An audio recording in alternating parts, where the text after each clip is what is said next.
El pastor David Silva, del Centro Bíblico de Nueva Jersey, Casa del Alfarero, presenta desde la sede principal en Morristown, Nueva Jersey, su programa Vida Abundante. Un mensaje de restauración, transformación y edificación. Y ahora con nosotros, nuestro pastor David Silva. Y al ver las multitudes, tuviste compasión, porque dispersas estaban. Segundo libro de Samuel, capítulo 8. Segundo libro de Samuel, capítulo 8. Diga amén cuando lo tenga. ¿Están listos? Gloria a Dios. Entonces miren su Biblia. El que no tiene una, pues miren la pantalla. Y si usted es un cristiano, compre una Biblia de estas. No, que yo la tengo en el teléfono, no. Es mejor tener esto para subrayar, para escribir, para cuando uno hace el devocional, su momento de oración, tener la palabra de Dios. Dice así: después de esto, aconteció que David derrotó a los filisteos y los sometió, y tomó David a Metag Ama de mano de los filisteos. Derrotó también a los de Moab y los midió con cordel, haciéndolos tender por tierra, y midió 2 cordeles para hacer morir y 1 cordel para preservarles la vida. Y fueron los moabitas siervos de David y pagaron tributo. Asimismo derrotó David a Hadad-ezer, hijo de Rehob, rey de Soba, al ir a ocupar su territorio al río Éufrates. Y tomó David de ellos 1,700 hombres de a caballo y 20,000 hombres de a pie. Y desjarretó David los caballos de todos los carros, pero dejó suficientes para 100 carros. Y vinieron los sirios de Damasco para ayudar a los de Hadad-ezer, rey de Soba, y David hirió a los sirios a 22,000. Puso luego David guarnición en Siria de Damasco, y los sirios fueron hechos siervos de David y sujetos a tributo. Lea en voz alta esto: y Jehová dio la victoria a David por donde quiera que fue. Dígalo de nuevo: y Jehová dio la victoria a David por donde quiera que fue. Ahora dígalo creyendo: y Jehová dio la victoria a David por donde quiera que fue. Versículo 7: y tomó David los escudos de oro que traían los siervos de Hadad-ezer y los llevó a Jerusalén. Asimismo, de Beta y de Berotai, ciudades de Hadad-ezer, tomó el rey David gran cantidad de bronce. Entonces, oyendo Toi, rey de Hamad, que David había derrotado a todo el ejército de Hadad-ezer, envió Toi a Joram su hijo al rey David para saludarle pacíficamente y para bendecirle, porque había peleado contra Hadad-ezer y lo había vencido, porque Toi era enemigo de Hadad-ezer, y Joram llevaba en su mano utensilios de plata, de oro y de bronce. Versículo 11: los cuales el rey David dedicó a Jehová con la plata y el oro que había dedicado de todas las naciones que había sometido, de los sirios, de los moabitas, de los amonitas, de los filisteos, de los amalecitas y del botín de Hadad-ezer, hijo de Rehob, rey de Soba. Y yo quiero volver a leer ese versículo 11, porque estamos viendo que Dios lleva a David de victoria en victoria, pero para que haya victoria tiene que haber lucha, y para poder tener victoria se debe luchar con una dinámica espiritual correcta. Cada vez que hay una lucha queda un botín.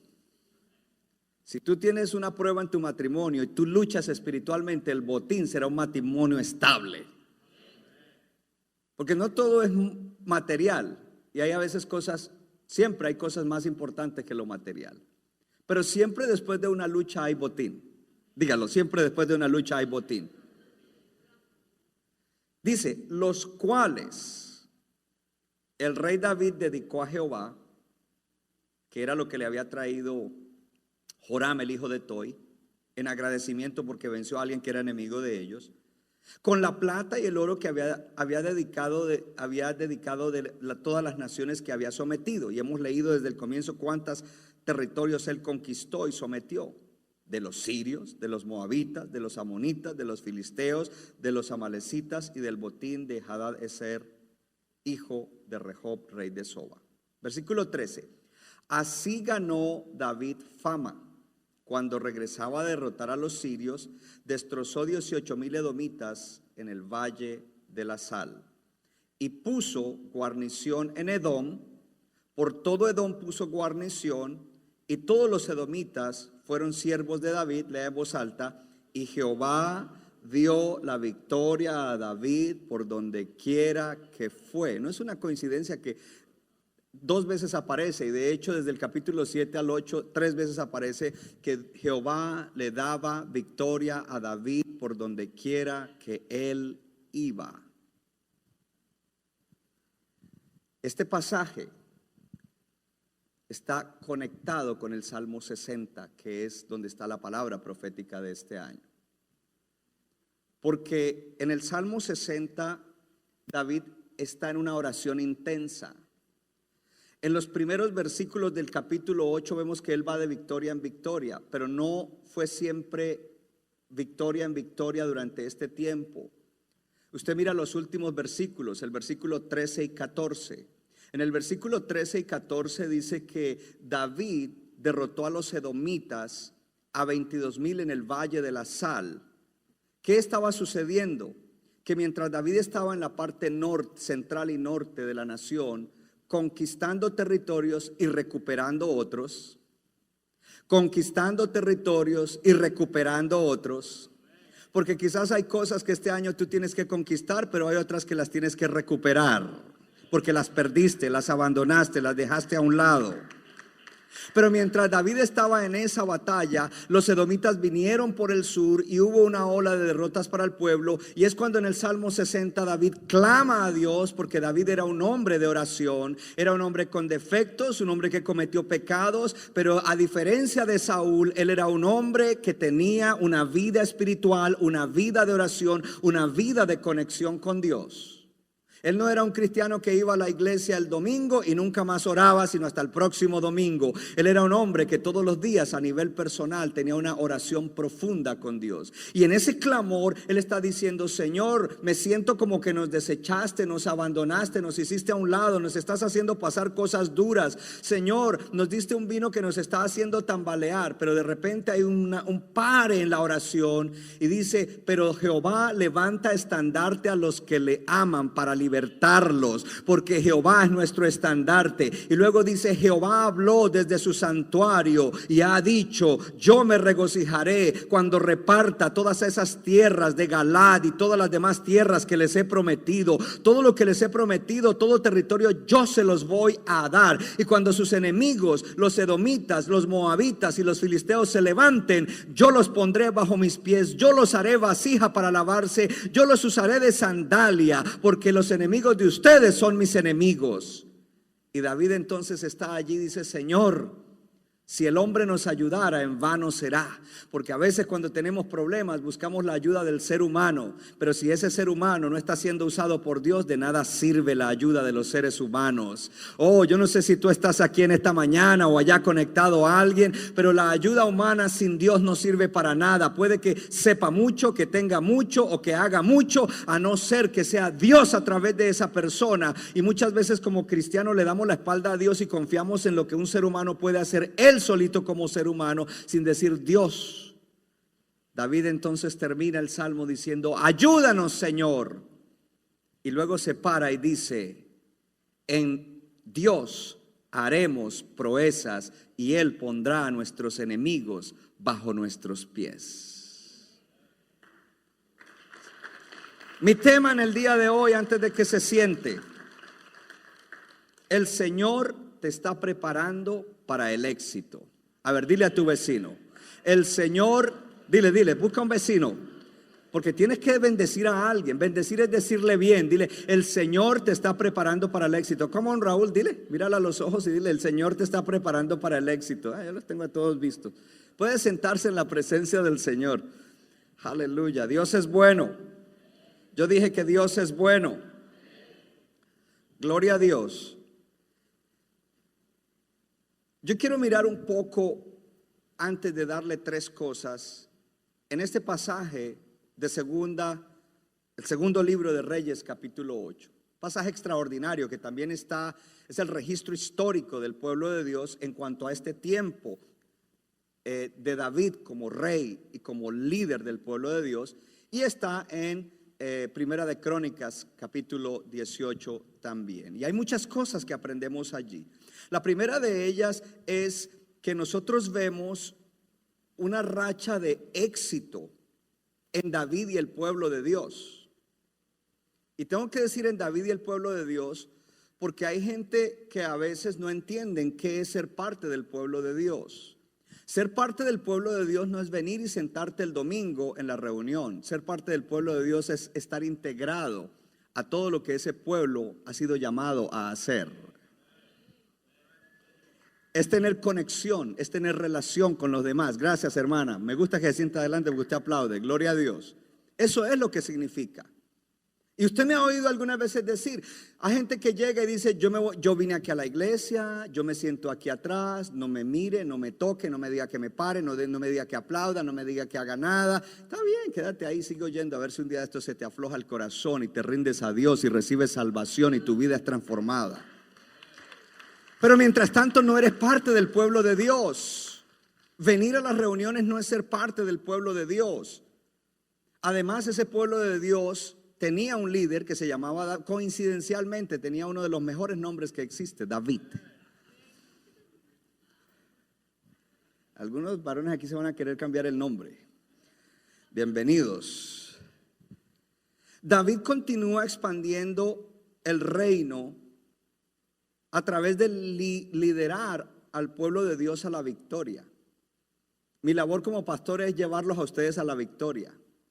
Pero algo importante es que cuando edifico su vida, yo no solamente quiero que usted sea bendecido y que se convierta en una persona egoísta o egocentrada, que es bendecido, que su vida es plena, pero que no quiere hacer nada en conjunto con el pueblo de Dios, porque Dios te bendice dentro de su pueblo para que ese pueblo logre el propósito que Dios tiene para el lugar donde ha sido puesta esa iglesia.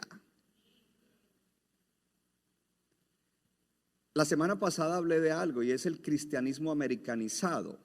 Aquí tenemos unos cuantos que se fueron, yo me voy a esa iglesia porque allá solamente cantan 15 minutos y el pastor predica 20 minutos y damos la ofrenda y nos vamos para la casa. Pero no vemos una influencia, no vemos vidas cambiadas, vemos es multitudes, masas que asisten a un show, pero no vemos que realmente haya un impacto en el lugar donde están y en otros lugares. El cristianismo americanizado no es el cristianismo bíblico. Y Dios ha dado una profecía a la iglesia hispana hace muchos años. Dice que Dios va a traer un avivamiento a la iglesia hispana en Estados Unidos para que la iglesia hispana sea catalizador de un avivamiento a la iglesia americana, tanto a la iglesia afroamericana, porque no los estoy criticando. Qué bueno que son pastores y creen en la Biblia y tienen eso, pero necesitan ser avivados.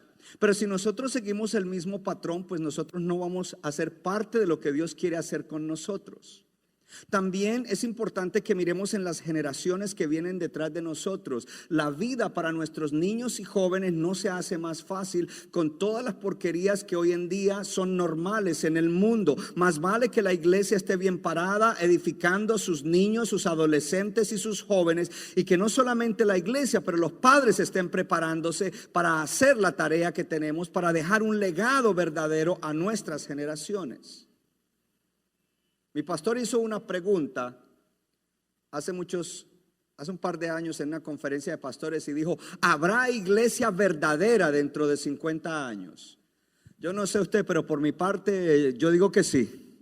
Si de mí depende para guiar a este pueblo y dejar un legado de gente que aunque nos critiquen, porque habrá otros cristianos que nos criticarán, ayer esa gente se metieron ayer y dice que ayunar, eso ya no se usa. Pues no se usa para ti, pero para nosotros sí se usa y nos trajo un gran beneficio, gloria a Dios, porque además Jesús dijo, cuando el novio está presente no hay necesidad de ayunar. Le dijo a los fariseos porque sus discípulos no ayunaban, pero era porque él estaba presente. Dice, pero cuando el novio se ha quitado, más vale que ayunen. Y cuando uno ayuna, hermano, niega el cuerpo. Dije cuando uno ayuna, no cuando uno aguanta hambre. Porque si tú te privas de comer, pero no estás en conexión con Dios y la palabra, humillándote profundamente, autoexaminándote, permitiendo que Dios sobre, lo que hiciste fue aguantar hambre. Y cuando termine el ayuno vas a estar malhumorado. Yo no sé usted, pero a mí me da mal humor cuando tengo hambre. ¿Se ha visto el emoji verde? Bueno, así me pongo. Ustedes no, oren por mí, pero yo me pongo. Pero cuando estoy ayunando, no. Cuando me estoy ayunando, es más, la gente ni nota que estoy ayunando porque hasta he hecho más chistes.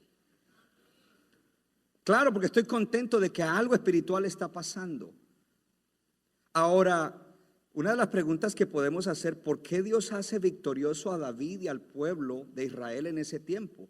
Porque Dios tenía un propósito para ellos y Dios tiene un propósito para nosotros. Entonces yo voy a hablar como pastor. Dios me hace victorioso a mí con ustedes, pueblo, para que cumplamos el propósito que Él nos ha dado como iglesia.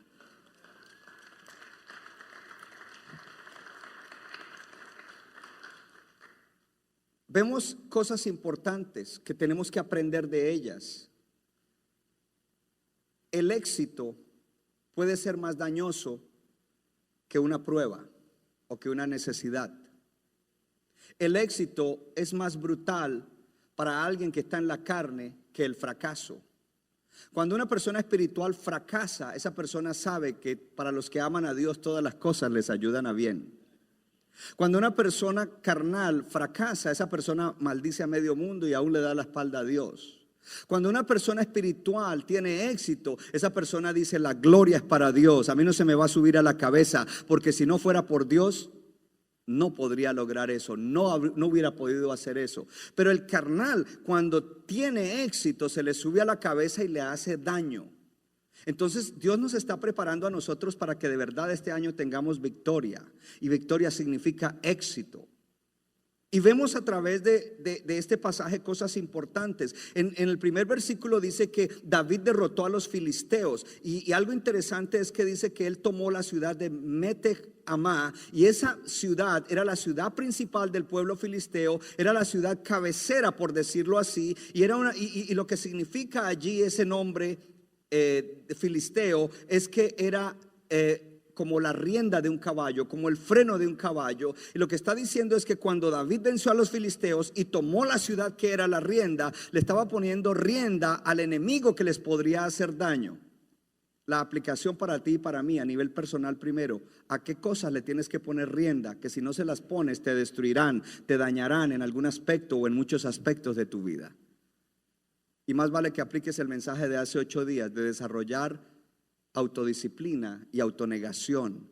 Más vale que seas una persona que sabes humillarte y reconocer de qué pata cojeas, para que digas: Señor, ayúdame a ser transformado. Pastor Jesse oró cuando ministraron la canción del Espíritu Santo. Espero que le hayas dicho: Señor, yo renuncio a esto, renuncio a este mal hábito, renuncio a esta adicción. Señor, este año quiero que sea diferente, y si tú no lo haces, yo no lo voy a lograr. Señor, sana mi corazón. Señor, ayúdame a ser sano de las memorias dolorosas. No sé qué era lo que usted necesitaba, pero yo espero que usted se haya metido y haya recibido, porque hay un mover del Espíritu Santo que está trayendo bendición a la iglesia. Y ¿sabes qué es lo triste? Que a veces gente viene a la iglesia y hay un mover, y mientras está el mover ellos están en otro lugar, ellos se salieron y entonces al final pueden venir a preguntarnos a alguno de los ministros alguna cosa y a contarnos un problema. Y muchas veces yo escucho a las personas que me están contando su problema y yo digo: pero yo prediqué ahorita sobre eso, hace 2 minutos me bajé y yo oré. ¿Dónde estaba esta persona cuando yo oré para que recibiera? Hermano, cuando usted esté aquí en la iglesia, esté atento a lo que se está predicando, esté atento a lo que se está orando, y cuando sea algo para usted, tómelo. Usted tiene que meterse y tomarlo, porque ese es el momento. No todo el tiempo es pasar al frente, no todo el tiempo es imposición de manos. Tiene su lugar, lo hacemos con amor, pero hay momentos en los cuales Dios se mueve de otra manera, y si tú dejas pasar el momento, se te fue en la bendición. ¿Qué cosas tienes que ponerle riendas? Y como iglesia, juntos, ¿a qué cosas tenemos que ponerle rienda? Yo creo que tenemos que ponerle rienda a los malos hábitos de servir a Dios. Servir a Dios comienza con cómo te congregas, con qué actitud, con qué frecuencia. Servir a Dios significa cómo está tu vida espiritual. ¿Tienes una vida de oración u oras de vez en cuando? ¿Oras cuando tienes problemas solamente? Vida espiritual significa que tienes comunión con la palabra de Dios y amas la palabra de Dios y tienes hambre de la palabra de Dios, porque en la palabra de Dios están las respuestas, hermano. Y cuando el espíritu se abre, esas palabras saltan y vienen y traen bendición o sanidad o restauración o sabiduría o esperanza para un momento necesario. Quizás es eso lo que tienes que hacer y es ahí donde tienes que comenzar. Como iglesia tenemos que ponerle freno a la comodidad y tenemos que salir porque hay gente que está necesitada. Tú estás aquí sentado, estás oyendo la palabra. Si Cristo viene hoy, te vas con Él para el cielo. Si te mueres hoy, estás en Cristo, no irás al infierno, irás a la presencia del Señor para siempre. Pero la pregunta es, ¿qué de tu amigo? ¿Qué de tu familiar? ¿Qué de tu compañero? Como iglesia necesitamos ponerle rienda a la rienda, tomar la rienda de aquellas cosas que no nos dejan hacer la obra de Dios.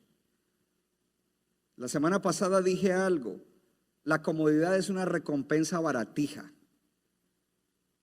Queremos la comodidad y la comodidad me satisface, me gratifica, pero eso es barato, hermano, comparado con el gozo de ganarse un alma, comparado con el gozo de entrar en la presencia de Dios, orar y recibir un milagro en el corazón, algo que no puede hacer el psicólogo, ni el terapista, ni siquiera el pastor consejero. Solo Dios lo puede hacer y puede que Dios use a alguien, pero cuando uno entra en la oración, el corazón se abre para que Dios obre en la vida de uno.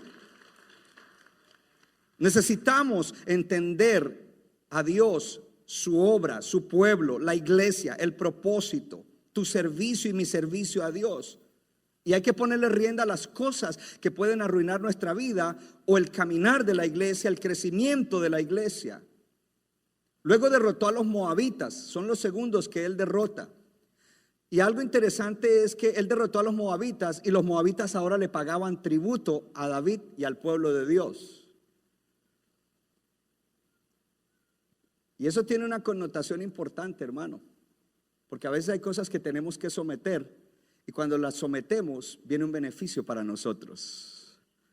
Hello, hay cosas malas en nuestra vida o patrones de hacer las cosas en la iglesia que no son saludables y cuando los conquistamos viene recompensa, viene tributo. Y hay cosas que no queremos dejar porque somos ciegos y creemos que si dejamos eso, pues, no, ¿cómo yo voy a dejar eso? Voy a decir uno de los ejemplos más comunes que lo uso yo y a veces a los predicadores que vienen, y son las malas amistades. Otra vez, pastor. ¿Y qué más quieres que te hable? Quizás eso es lo que necesitas oír en el día de hoy por enésima vez. Y no lo digo yo, lo dice la Biblia. Las malas compañías arruinan, corrompen el corazón, los buenos hábitos morales, la buena moralidad. Y a veces tienes que dejar eso, conquistar esos moabitas, y cuando lo haces, viene un mejoramiento, viene recompensa, te va a dar tributo. ¿En qué áreas necesitas hacer eso? Porque eso fue lo que hizo David. Pero mientras él luchaba contra los moabitas, entonces vinieron los sirios, salió y fue a luchar contra los de Hadadezer y los derrotó, y vinieron luego los sirios a defender a los de Hadadezer. Diga conmigo, la vida espiritual es una vida de lucha espiritual. Nuestra vida siempre va a ser de lucha espiritual, de pelea espiritual, de guerra espiritual.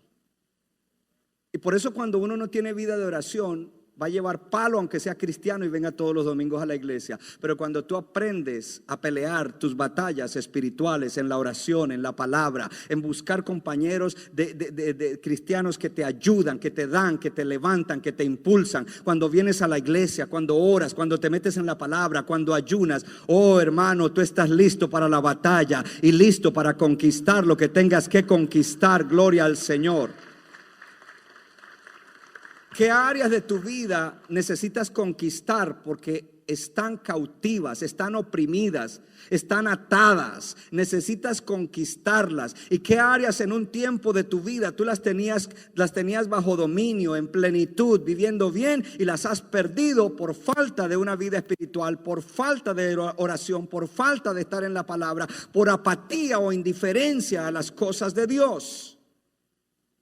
Porque hay una promesa, hermano. Y la promesa es que haremos proezas este año en Dios. En Dios haremos proezas. Pero ojo a esto, hacer proezas significa llevar victoria. Y llevar victoria significa que habrá pelea. Porque para que haya victoria tiene que haber lucha, tiene que haber pelea, tiene que haber guerra. Lo cual significa que vendrán situaciones, vendrán problemas, vendrán adversidades, aún ataques del diablo. Y cuando ellos vengan es donde se ve quién es quién. Si tú estás bien parado y estás preparado, entonces podrás disfrutar la palabra de que por donde quiera que tú vas, Jehová te dará victoria. Y en Dios harás proezas y Él se encargará de tus enemigos. Dile a tu vecino, porque tienes la dinámica espiritual correcta para este año. Dile, porque tienes la dinámica espiritual correcta para este año. Porque no quieres satisfacer la carne. Ay, eso de orar, eso es como aburridor, es como perder el tiempo. No, hermano. Orar trae una recompensa grande, hermano. Mucho mejor que descansar, mucho mejor que ver un partido de fútbol, mucho mejor que cualquier cosa. La oración trae una recompensa más grande, hermano. Meterse en la palabra trae una recompensa más grande. Cuando estás mirando un web o un podcast o algo que es solo chisme y solo basura, que no te sirve para nada.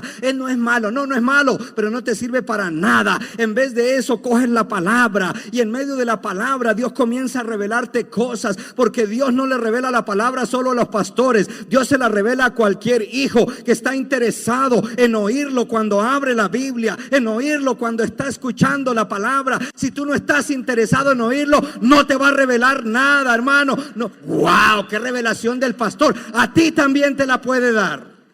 Es más, a ti te la quiere dar para tus cosas personales y para que ayudes a otros.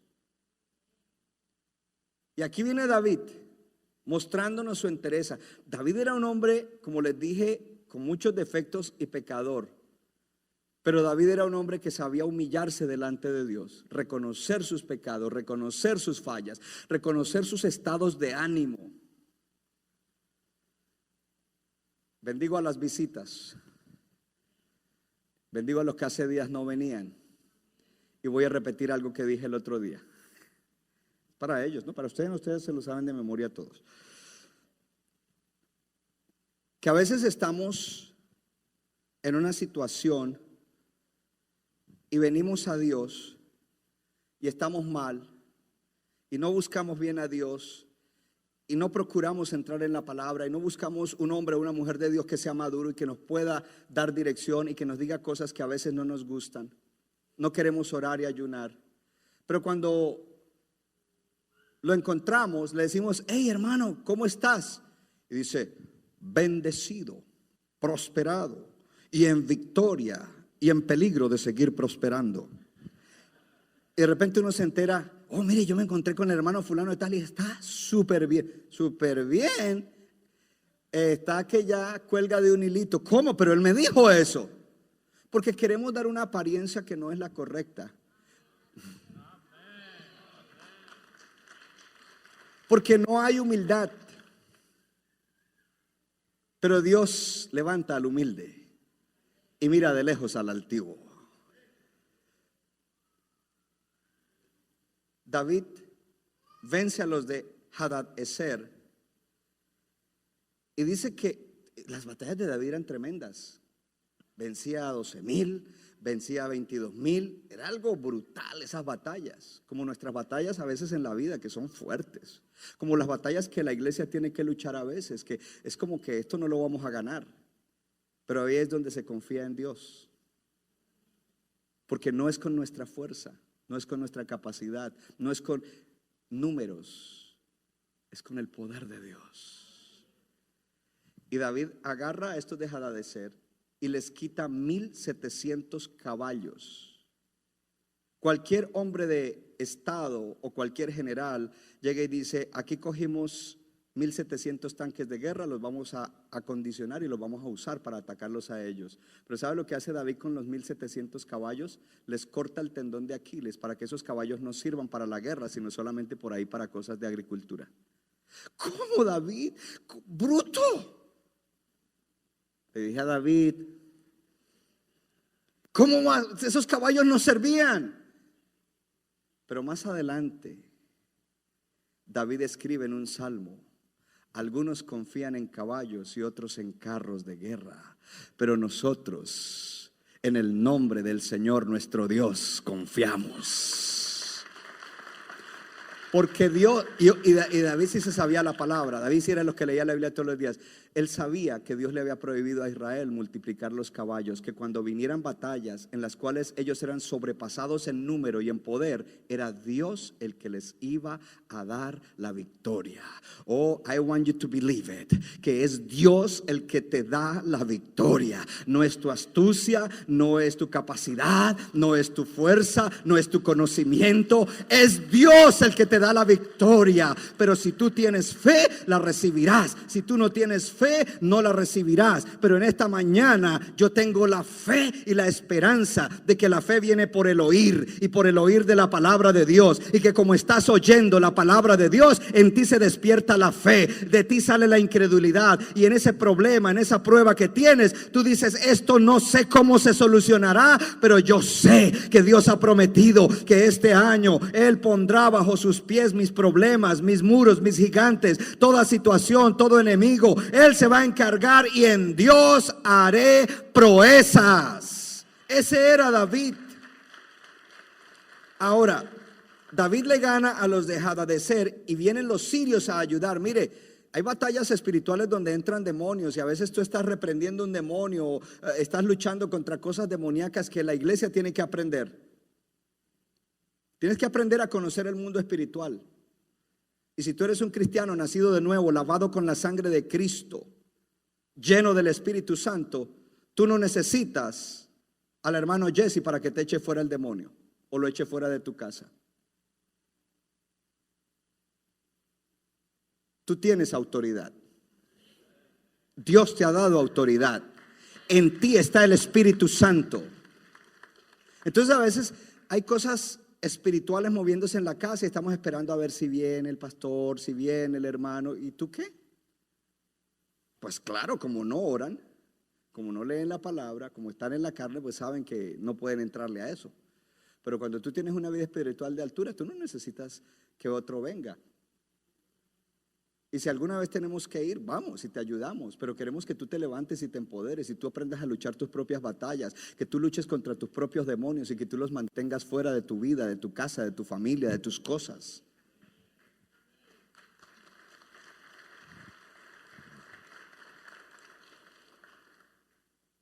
Porque a veces tenemos luchas en las cuales, como aquí, el enemigo quiere destruirnos, quiere dividirnos, quiere dañar nuestros matrimonios, nuestras familias. Y a veces nos levantamos y oramos, ayunamos, luchamos espiritualmente, pero vienen refuerzos para el enemigo. Y de hecho Jesús dijo: hay cosas que solamente se pueden quebrantar, romper y echar con ayuno y oración. Pero me temo que a la mayoría nos gusta más el desayuno que el ayuno. No, hermano, para mí ayunar es difícil, pero lo hago. Tengo que pensar en la recompensa que me trae el ayuno. Y le contaba aquel día a unos hermanos, ayer y hoy lo comenté, que cuando voy a ayunar, tomé la determinación de no decirle a mi esposa con anticipación. Porque los demonios y el diablo oyen lo que tú hablas, pero ellos no oyen lo que tú piensas. Te pueden lanzar dardos de pensamiento si tú disiernes que no son de Dios y tú los llevas cautivos a la obediencia a Cristo. Y es tu problema si tú los abrazas y los apapachas y les haces nido, eso ya es tu problema. Pero si tú eres alguien con discernimiento, tú llevas cautivo ese pensamiento y dices: esto no es de Dios, la palabra dice, Dios dice, lo correcto es esto, el pensamiento verdadero es este. Entonces yo le decía a mi esposa: mañana no desayuno porque voy a empezar a ayunar. Y preciso, al otro día amanecía con dolores, con situaciones estomacales y todo, y ya no podía ayunar. Entonces un día decidí, dije: no, yo no le vuelvo a decir. Simplemente lo pienso y digo: mañana comienzo ayuno. Y cuando ya la veo entrar a la cocina tempranito en la mañana, le digo: no arepa, no huevos over medium, no tocineta de turkey hoy, no café, porque hoy voy a ayunar. Oh, hermano, dile a tu vecino: ayunar es difícil, pero la recompensa es grandísima. Oh, los que hicimos este fin de semana, jueves, viernes, ayer, gloria a Dios. Oh, hermano, poderoso. La ganancia es poderosa. Eso no lo ganas de otra manera. Muchas batallas tuvo David. en ese tiempo, pero por donde quiera que David iba, Jehová le daba victoria. En estos días, cada vez que aparece una situación adversa, ya sea de la iglesia o personal o de la familia, yo me levanto y lo primero que digo es: y Jehová le da victoria a David Silva por donde quiera que va. Y pongo el apellido para que no piensen ustedes que es el David, el King David, el rey David. Y Jehová le da. Entonces, cuando yo veo una batalla, en vez de asustarme y ponerme ansioso, digo: este es un año en el cual yo me estoy metiendo más contigo y tú me estás demostrando que a través de una dinámica espiritual renovada, es un año que voy a hacer proezas. Vino esta batalla, vino este problema, pero por donde quiera que David Silva va este año, Jehová le da victoria. Pastor, pero no se quede mirándome, usted diga su nombre. Diga: y por donde quiera, y diga su nombre, Jehová le da victoria y le dará victoria el resto del año. Oh, dígalo, hermano, dígalo. La confesión tiene mucho poder. La confesión tiene mucho poder. Y cuando su primo incrédulo venga y le diga: oh, ese problema, y le diga: un momento, primo. Y si tú te llamas Facundo, tú le dices a tu primo: y Jehová le da victoria a Facundo por donde quiera que va. So, no worries, primo. Hermano, usted tiene que aprender a pararse y ser aguerrido y ser firme. Necesitamos un espíritu de ser aguerridos espiritualmente. Admiramos a los atletas que son aguerridos y que se tuercen el tobillo y se hacen poner una bota de cinta ahí y juegan el resto del partido con el tobillo partido. ¡Ay, qué bueno! Nada, eso no es nada, una batalla artificial. Es mejor cuando a uno el enemigo le da y lo deja a uno como medio noqueado con esa mala noticia, con ese problema, pero uno se levanta y dice: en Jehová haré proezas. Oh, gloria al Señor, y Él se encargará de mis enemigos, y por donde quiera que yo vaya este año, Jehová me dará victoria. Pero para que haya victoria tengo que luchar con la dinámica espiritual correcta. No es gratis. Ahora, entramos en algo interesante, y es que David toma muchos tesoros de las batallas. Dígale a su vecino: cada batalla me dejará una victoria y bendiciones. Pero usted tiene que verlo así, por la palabra, por la promesa de Dios. Viene el asunto interesante, y pongamos entonces los 3 puntos para cerrar. El primer punto: lucha por tu gozo planeando tu vida espiritual.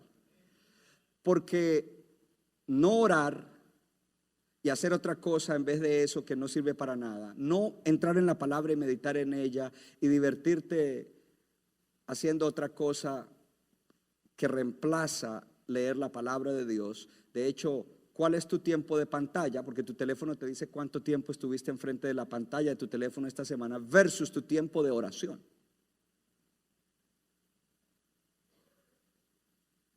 Cuando tú miras diferente y tú dices: esto me trae una gratificación, pero si yo oro me va a traer victoria, y yo quiero esa victoria me va a traer mucho gozo, me va a traer felicidad, me va a traer plenitud. Entonces tú comienzas a luchar por tu gozo haciendo planes para tu vida espiritual. ¿Qué día de la semana es que vas a ayunar cada semana? Así sea mediodía, pero de verdad en comunión.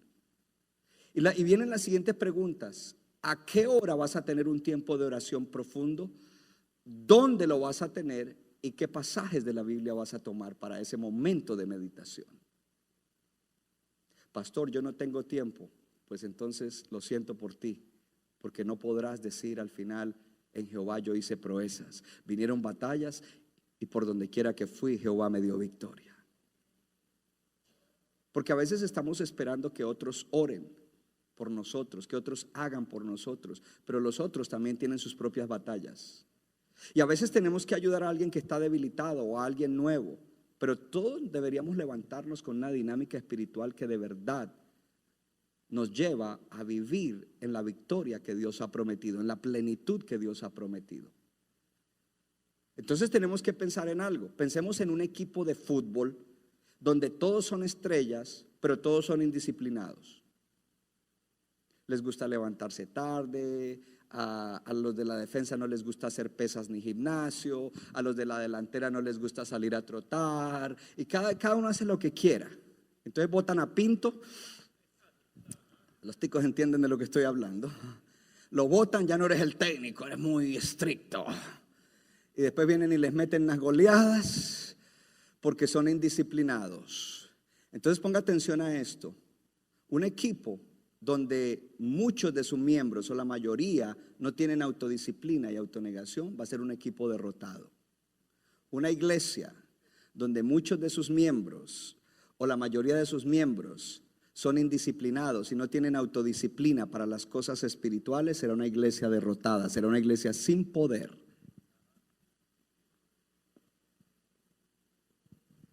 Número 2.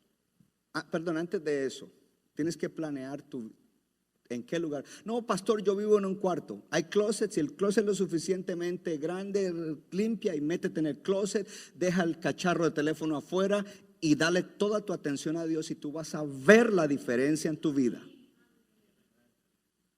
La madre de John y Charles Wesley, dos hombres que Dios usó grandemente para avivamiento, tenía 16 hijos en Inglaterra. Ahora imagínense las que son madres que briegan con uno o dos y cuando uno está enfermo, es duro. Imagínense que ella tenía 16, que de pronto 2 estuvieran enfermos y otros 2 estaban ahí con una rabieta y esto y lo otro, 16. Pero esta era una mujer de oración extraordinaria y ella le enseñó a todos sus hijos. Imagínense 16, por muy grande que fuera la casa, ¿dónde me meto a orar? ¿Cuál es mi closet de oración? Pero ella se inventó un método y ella le dijo a sus hijos, a cada uno le dijo, cuando tú entres a la cocina y yo tenga el delantal sobre mi cabeza, no me hables. Y todos sabían que si ellos iban a buscar mami, la veían con el delantal en la cabeza, zip it, no diga nada y espera hasta que ella termine. Una mujer poderosísima en la oración.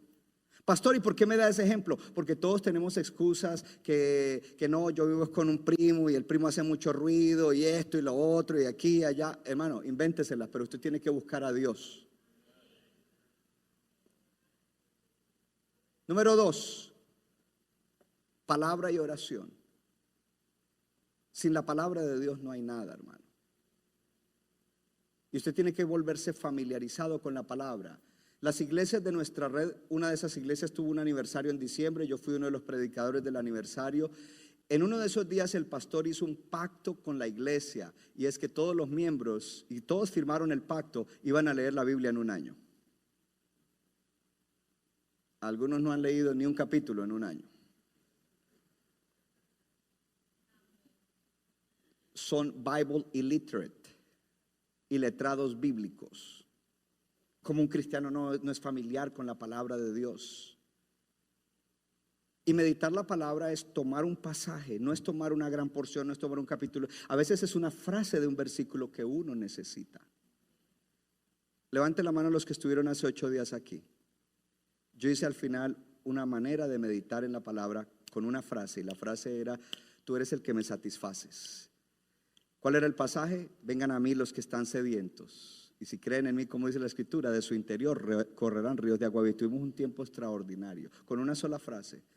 Señor, tú eres el que me satisfaces. Señor, tú eres el que me satisfaces. Porque a veces decimos cosas y cuando nos terminamos se nos olvida lo que dijimos. Pero cuando tú te enfatizas en una sola cosa, que es lo que más necesitas en ese momento, Dios comienza a obrar en nuestra debilidad. Palabra y oración. Y número 3, dar para Dios muestra dónde está nuestro corazón. David cogió todos esos tesoros y los llevó y los puso a disposición de Dios. En el capítulo 7 del segundo libro de Reyes, dice que Dios lo estaba llevando en victorias y David estaba bien espiritualmente. en ese momento. Tenía la dinámica espiritual correcta. Y David le dijo al profeta Natán, que era su consejero, su profeta, le dijo: yo quiero construirle casa a Dios. Y Natán le dijo: todo lo que tengas en el corazón para hacer para el Señor, hazlo. Cuando el profeta se va a dormir, Dios le habla al profeta y le dice: Nathan, o Natán, I like Nathan mejor. Le dijo: ve y dile a David que él no me va a construir casa. ¡Qué tremendo! Y aquí aprendemos muchas cosas, le tiro ahí unas. Si yo te doy un consejo y después me voy a dormir y Dios dice: no, ve y dile a esa hermana que no es así, que es al contrario. Uy, pero yo quedo mal.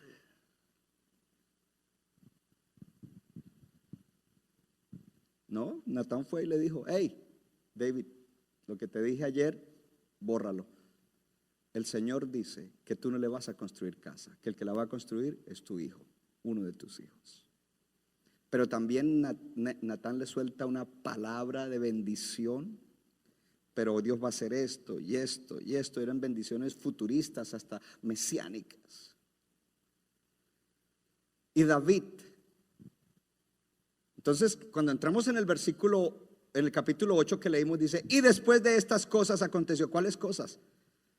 Cuando Natán le dijo: haz lo que quieras hacer para Dios, quieres construirle casa, y luego no. Después de estas cosas, Dios lo llevó de victoria en victoria, porque el corazón de David estaba tranquilo, contento, alegre. Yo quería construirle a Dios casa, pero Dios dice que no importa. Yo sigo haciendo mi trabajo y voy a seguir levantando los fondos para que cuando le toque a mi hijo, él tenga con qué levantarle la casa al Señor.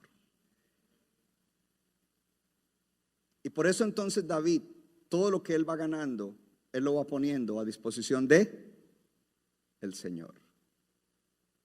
Porque nosotros no somos dueños de nada.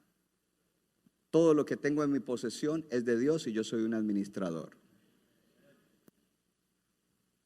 Hello. Jesús dijo que donde está nuestro tesoro está nuestro corazón. Uno de los problemas grandes en Estados Unidos con los cristianos es la avaricia. La avaricia. El amor al dinero, el apego al dinero, una actitud errónea hacia el dinero. El dinero se vuelve en Mamón, el Dios dinero. Y Jesús dijo: nadie puede tener a Dios y al dinero, porque amará al uno y aborrecerá al otro.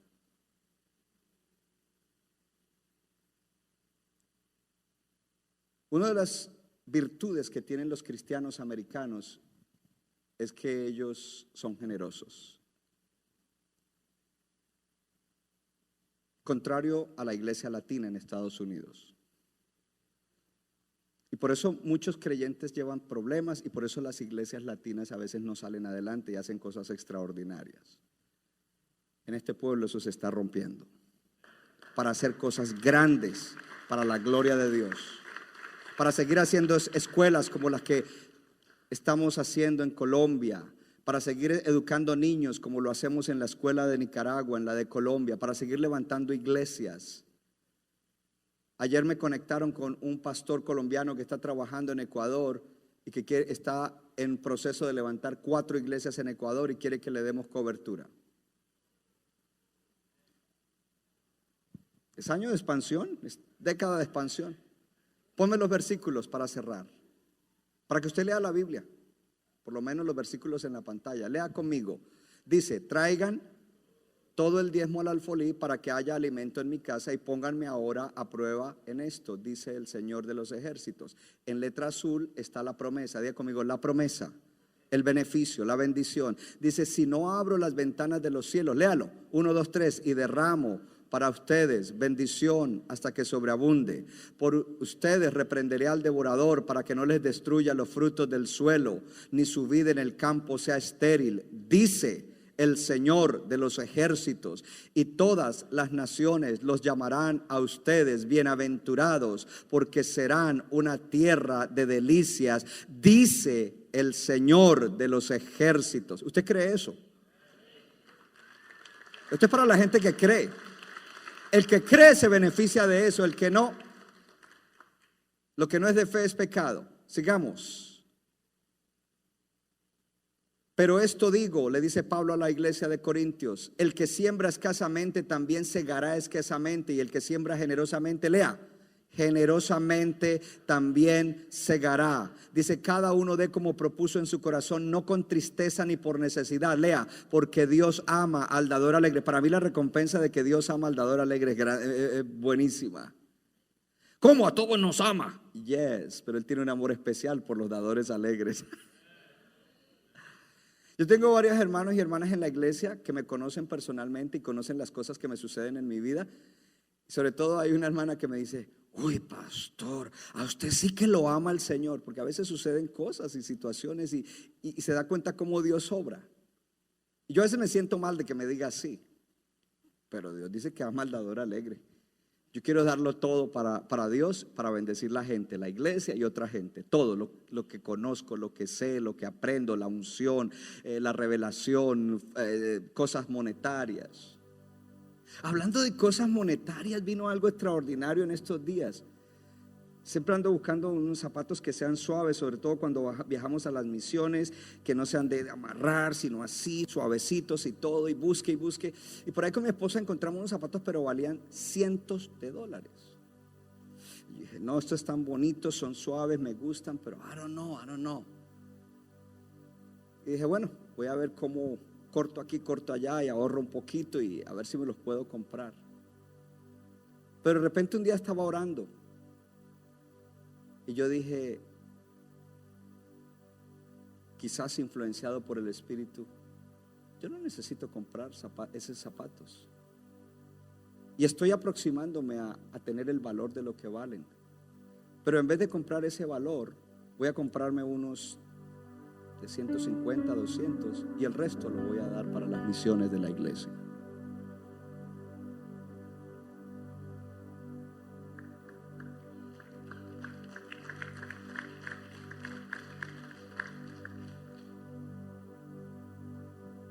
Ese es el pensamiento que Dios quiere que tengamos, el corazón que Dios quiere que tengamos. Sigamos, que ya casi terminamos.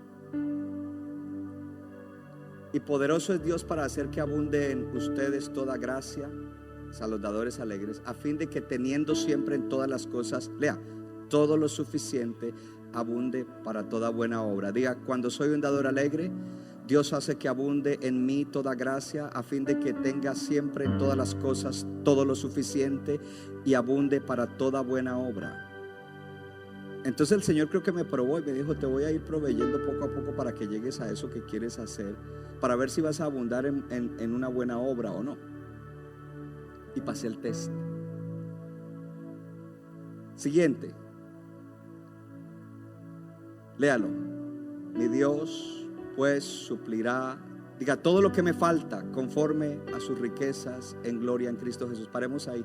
Cuando usted lee todo el pasaje de Filipenses 4, Pablo le está hablando a la iglesia y le ha dicho, ustedes han sido tremendos en ayudar con la obra misionera que yo hago, con la obra apostólica. Se han pasado con las ofrendas para que lleve el evangelio. Y al final les dice, but no worries, mi Dios pues les suplirá todo lo que ustedes necesiten conforme a sus riquezas en gloria. Pasemos al último, creo que este es el último.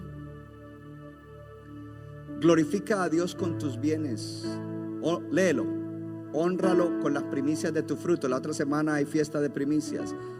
Esta mañana los de Morristown aplaudieron. Entonces cada dimensión de tu vida rebosará con bendiciones desde una fuente de gozo interior. Hay gente que tiene dinero pero no tienen gozo interior. Pero Dios dice, cuando tú me honras con las primicias de tus frutos, entonces no solamente tendrás lo que necesitas, pero cada dimensión de tu vida será bendecida desde una dimensión que rebosará de gozo interior. Póngase de pie.